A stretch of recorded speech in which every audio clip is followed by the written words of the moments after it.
নন্দকুমার থানার অন্তর্গত ভবানীপুর গ্রামের এক অদ্ভুত রহস্য আর ভক্তির ঠিকানা মা ঝিংলেশ্বরী মায়ের মন্দির।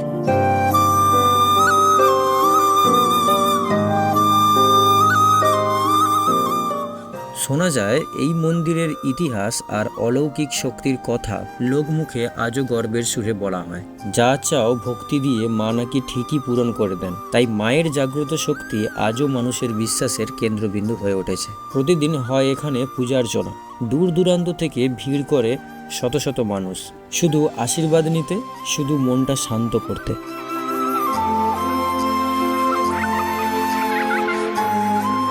মায়ের দরবারে দাঁড়ালে মনে হয় যেন সব উদ্বেগ, সব চিন্তা বলে দেই এই একটাই কথা, জয় মা ঝিংলেশ্বরী।